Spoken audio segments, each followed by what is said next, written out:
l'Éternel en tout temps. Sa louange sera toujours dans ma bouche. Je vais lire Proverbe chapitre 11. La balance fausse est en horreur à l'Éternel, mais le poids juste lui est agréable. Quand vient l'orgueil, vient aussi l'ignominie, mais la sagesse est avec les humbles. L'intégrité des hommes droits les dirige, mais les détours des perfides causent leur ruine. Au jour de la colère, la richesse ne sert de rien, mais la justice délivre de la mort. La justice de l'homme intègre aplanit sa voie, mais le méchant tombe par sa méchanceté. La justice des hommes droits les délivre, mais les méchants sont pris par leur malice. À la mort du méchant, son espoir périt, et l'attente des hommes iniques est anéantie. Le juste est délivré de la détresse, et le méchant prend sa place. Par sa bouche, l'impie perd son prochain, mais les justes sont délivrés par la science. Quand les justes sont heureux, la ville est dans la joie. Et quand les méchants périssent, on pousse des cris d'allégresse. La ville s'élève par la bénédiction des hommes droits, mais elle est renversée par la bouche des méchants. Celui qui méprise son prochain est dépourvu de sens, mais l'homme qui a de l'intelligence se tait. Celui qui répand la calomnie dévoile les secrets, mais celui qui a l'esprit fidèle les garde. Quand la prudence fait défaut, le peuple tombe, et le salut est dans le grand nombre des conseillers. Celui qui cautionne autrui s'en trouve mal, mais celui qui craint de s'engager est en sécurité. Une femme qui a de la grâce obtient la gloire, et ceux qui ont de la force obtiennent la richesse. L'homme bon fait du bien à son âme, mais l'homme cruel trouble sa propre chair. Le méchant fait un gain trompeur, mais celui qui sème la justice a un salaire véritable. Ainsi, la justice conduit à la vie, mais celui qui poursuit le mal trouve la mort. Ceux qui ont le cœur pervers sont en abomination à l'Éternel, mais ceux dont la voix est intègre lui sont agréables. Certes, le méchant ne restera pas impuni, mais la postérité des justes sera sauvée. Un anneau d'or au nez d'un puceau, c'est une femme belle et dépourvue de sens. Le désir des justes, c'est seulement le bien. L'attente des méchants, c'est la fureur. Tel qui donne libéralement devient plus riche, et tel qui épargne à l'excès ne fait que s'appauvrir. L'âme bienfaisante sera rassasiée, et celui qui arrose sera lui-même arrosé. Celui qui retient le blé est maudit du peuple, mais la bénédiction est sur la tête de celui qui le vend. Celui qui recherche le bien s'attire la faveur, mais celui qui poursuit le mal est atteint. Celui qui se confie dans ses richesses tombera, mais les justes verdiront comme le feuillage.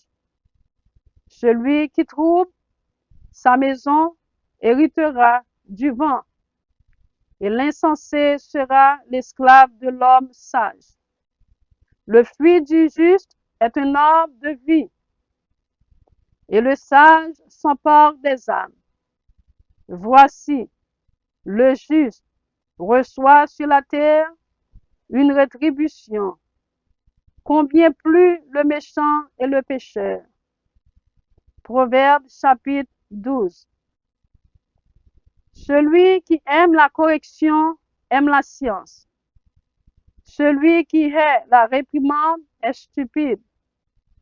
L'homme de bien obtient la faveur de l'Éternel, mais l'Éternel condamne celui qui est plein de malice. L'homme ne s'affermit pas par la méchanceté, mais la racine des justes ne sera point ébranlée. Une femme vertueuse est la couronne de son mari, mais celle qui fait honte est comme la carie dans ses os. Les pensées des justes ne sont qu'équité. Les desseins des méchants ne sont que fraude. Les paroles des méchants sont des embûches pour verser le sang. Mais la bouche des hommes droits est une délivrance. Renversés, les méchants ne sont plus, et la maison des justes reste debout. Un homme est estimé en raison de son intelligence, et celui qui a le cœur perverse est l'objet du mépris. Mieux vaut être d'une condition humble et avoir un serviteur que de faire le glorieux et de manquer de pain. Le juste prend soin de son bétail, mais les entrailles des méchants sont cruelles. Celui qui cultive son sang est rassasié de pain, mais celui qui poursuit des choses vaines est dépourvu de sens. Le méchant convoite ce que prennent les méchants, mais la racine des justes donne du fruit. Il y a dans le péché des lèvres un piège pernicieux, mais le juste se tire de la détresse. Par le fruit de la bouche, on est rassasié de bien, et chacun reçoit selon l'œuvre de ses mains. La voie de l'insensé est droite à ses yeux, mais celui qui écoute les conseils est sage. L'insensé laisse voir à l'instant sa colère, mais celui qui cache un outrage est un homme prudent. Celui qui dit la vérité proclame la justice, et le faux témoin la tromperie. Tel qui parle légèrement blesse comme un glaive, mais la langue des sages apporte la guérison. La lèvre véridique est affermie pour toujours, mais la langue fausse ne subsiste qu'un instant. La tromperie est dans le cœur de ceux qui méditent le mal, mais la joie est pour ceux qui conseillent la paix. Aucun malheur n'arrive aux justes, mais les méchants sont accablés de maux.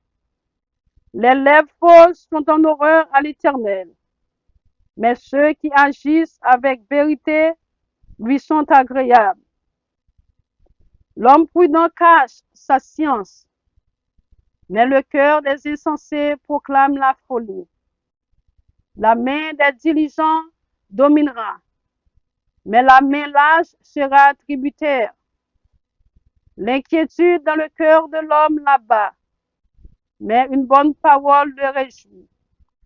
Le juste montre à son ami la bonne voie, mais la voie des méchants les égare.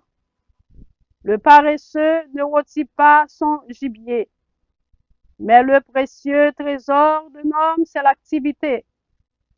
La vie est dans le sentier de la justice. La mort n'est pas dans le chemin qu'elle trace. Amen. Que le Seigneur vous bénisse, que le Seigneur vous garde et que le Seigneur vous protège. C'était votre ami, ministre Maggie Pierre. God bless you all. À bientôt.